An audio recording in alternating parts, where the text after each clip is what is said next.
klaidos. Kokie metai tada avinui? Na, avinui labai margi, labai įdomus, labai intensyvus ir, sakyčiau, atnešantis kraštutinių pojūčių, kraštutinių įspūdžių. Štai pirma metų pusė iki birželio mėnesio be galo aktyvi.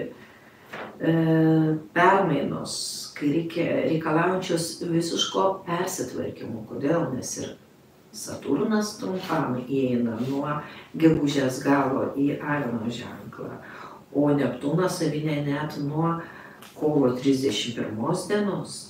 Štai šitos dvi planetos, jos, aišku, labai lėtai juda, jos bus avino pradžioje, bet jos gali radikaliai pakeisti avino gyvenimo tikslus, karjeros tikslus, avino gyvenimo filosofiją. Visko gali nutikti. Iki birželio mėnesio avinai bus pakankamai tokie pasiduodantis aplinkinių įtakai, draugų įtakai. Ir maža ką jie išgirs, maža kas jų galvoje susisuks. Ir jūs galite net pažinti savo seno gero draugo avino, o gal ir savo brolio ar sesers. Avinai gali radikaliai pasikeisti jau pavasarį. Tačiau tos permainos nebus ilgalaikės. Jau nuo birželio vidurio jūs pradėsite pastebėti, kad jūsų avinai rimsta, tampa mąslesni, lyg tai nugrimsta į savo vidinį pasaulį. Ir jie vėl ims judėti prie savo ištakų ir vėl taps kokie buvę. Jeigu kalbėsime apie veiklą, pačius svarbiausius veiklos karjeros žingsnius be abejo reikia padaryti pirmą metų pusę iki birželio mėnesio. O štai jau nuo birželio antros pusės, ką nuveikėm, tą nuveikėm. Ir jau imti palengva tolti nuo aktyvios veiklos. Jau karjera nebeturi būti prioritetu. Prioritetu pradės tapti namai šeima. Ir tai tas laikas, kai avinai pradės susimąstyti. Vienišiai, ko gero pradės ieškoti antrosios pusės, susituokę, ko gero pradės svajoti apie vaiką, gal į vieną turi, gal jau ir apie antrą ar trečią. Ir prasidės tas puikus laikas, tinkamas įsigyti namus. Ir jei avinai svajoja apie savo svajonių būstą, tai šie metai, iš esmės visi metai palankus ieškoti, įsigyti naujus namus arba juos pertvarkyti. Ir tuos kapitalinius, tarkim, remontus, kuriuos jūs padarysite jau 25 metais namuose, jūs jais džiaugsitės ir jie padės harmonizuoti šeimyninį gyvenimą. Viską, ką jūs padarysite šiemet dėl šeimos, bus naudinga ir išeis į gerą. O tokie tarsi į dvi dalis, ar ne, pasidalinantys avino metai, man dar sufleruoja ir vieną įžvalgą bendrai iš metų, ar ne, apžvalgos, bet rengiant kalendorių, vis kiekviename puslapyje yra ribotas vietos plotas. Ir nežinau kaip pas jūs, ar ne, užrašuose, ar ribotas, ar neribotas plotas, yra šiek tiek daugiau arba mažiau vietos, bet kai kurie mėnesiai kalendoriuje yra tiesiog perpildyti informaciją ir atrodo, kad lyg vyksta daug labai įvykių, ar ne? O kai kurie mėnesiai tokie šiek tiek tuštoki, pavyzdžiui, balandis lyg lengvesnis, ar ne, mėnuo atrodytų taip. Tai ar toks dvilypumas tarsi vieni mėnesiai tušti įvykiais, kiti mėnesiai staiga pilni, bus būdingi visais metais ir visiems ženklams, ar čia tik tai avinai? Ko gero labiausiai šitą pajus avinai, vis dėlto jie radikaliai taip pajus.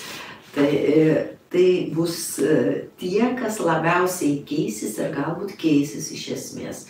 Ir nors sakome, kad žmonės nesikeičia, bet manau, kad net senyvo amžiaus avinas gali staiga imti ir tapti kitokiu. Bet nenustebkite, jūsų tėvai ar seneliai, kurie gimė po avino ženklų, staiga kitaip prakalbs, kitaip jūs jums vertinti ir jums teks ieškoti kitokių būdų rasti kontaktą, abipusį supratimą. Taip gali nutikti. Būtent avinai tai bus tie, kurių gyvenime įvyks daugiausiai pokyčių, iš kurių aplinkybės tiesiog reikalaus persitvarkyti. Ir astrologinis dar vienas svarbus reiškinys bus užtemimas, ar ne, avino ženkle. Apie jį irgi visą informaciją rasite kalendoriuje, labai detaliai aprašyta ir žinia, kad užtemimai veikia mus visus, bet ypatingai tuos, kurių ženkle tas užtemimas nutinka. O užbaigiant turbūt belieka priminti, kad Palmiros astrologinį kalendorių su visais astrologiniais aspektais, bendrosiomis apžvalgomis kiekvienam zodiako ženklui kiekvieną mėnesį, mėnulio ir saulės parų kilimo ir leidimasi laikais, mėnulio paromis, saulės paromis ir jų detaliais aprašymais, su klasikiniais ir legendiniais Palmiros sudėliojimais, labai detaliai ženkliukais kiekvienai dienai, kurių žali reiškia palankės gyvenimo sferas, o raudoni reikštų lyg tas sferas, į kurias nereikia kišti uodegos tą vieną arba kitą dieną, ar ne, su runų ženklais kaip talismanais ir amuletais. Galite rasti mūsų interneto parduotuvėje, tai yra smelslikeспells.com. Tik nepamirškite pakeisti kalbos į lietuvių, kad rastumėte kalendorių, nes kalendorius yra leidžiamas tik lietuvių kalba. Pristatymas galimas tiesa visame pasaulyje, tai drąsiai galite užsisakinėti, tik užsisakykite lietuviškoje svetainės versijoje. Taip pat rasite ir didžiuosiuose Pegaso knygynuose, ir didžiuosiuose Vagos knygynuose, knygos LT, tiesa ir patogu pirkti svetainėje. Na, o Palmiros ir Smelslikespells kartu kurtą metų žvakę, štai tokią taip pat rausvą, gražią ir labai salstelėjusiai, vaisiškai, veneriškai kvepiančią su apelsinų žiedų, ambros, vanilės ir greipfruto aromatu, bei išraižytais visais metų ženklais, tai yra zoroastrietiškoji lūšis ir runos Kenaz ir Lagus, Veneros simbolis, kinų metų ar neateinančių gyvatę. Rasite mūsų interneto svetainės smelslikespells.com. Jau žvakė bus ir lietuviškoje versijoje, ir angliškoje, nes jeigu norėtumėt padovanoti žvakę savo draugams, kurie nesupranta lietuviškai, drąsiai galite tai daryti, nes aprašymai apie tai, kaip sutikti visus naujuosius metus, kodėl vis dėlto nereiktų jau sausio 1 naktį pradėti švęsti kinų naujųjų metų, o kada vis dėlto juos švęsti, o kada švęsti zoroastrietiškosius naujuosius metus. Ir kaip švęsti, kad tie metai ateinantis būtų mums sėkmingi, gražus ir galbūt netgi laimingiausi, rasite dėžutėje visą tą ilgą aprašymą, netgi 4 lapų.